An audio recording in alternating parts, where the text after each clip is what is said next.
Hey everyone, welcome back to the channel. Today I'm going to walk you through an incredibly handy feature in Figma, the Slice tool. If you've ever wanted to quickly export just a portion of your design or maybe grab a specific piece of an image or interface, this tool is going to be your new best friend.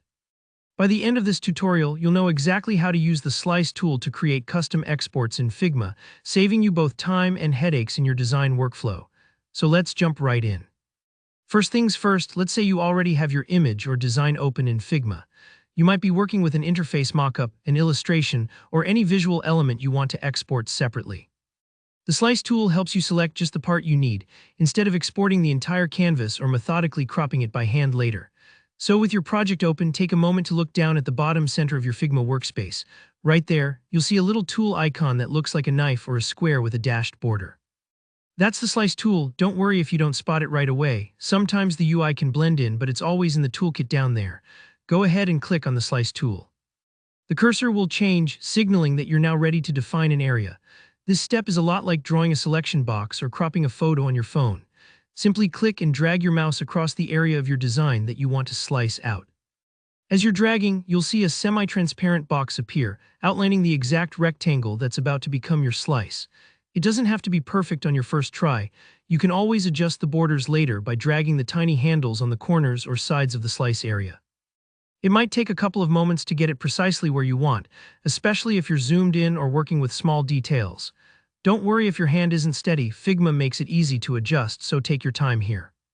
Once you're happy with the area you've selected, the next step is exporting your slice as its own image file. To do this, make sure your slice is still selected. You'll know it's selected because the slice border will be highlighted. Then head over to the right panel where you'll find the export section. Figma gathers all your exportable assets here. You'll see your slice listed as an exportable layer. Go ahead and click on the Export button. Figma will prompt you to choose the format like PNG, JPG, or even SVG depending on your needs. For most people, PNG is a safe and versatile choice, but pick whatever best suits your project.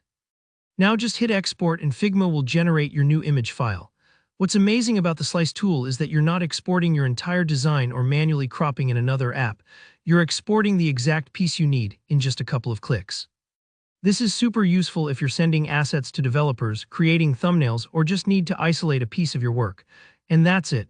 You've successfully used the Slice tool in Figma to export just the right part of your design. If you found this tutorial helpful, please give it a thumbs up, and let me know in the comments if you have any questions or need help with another Figma feature. And make sure to subscribe for more easy-to-follow design tutorials like this one. Thanks for watching, and I'll see you in the next video.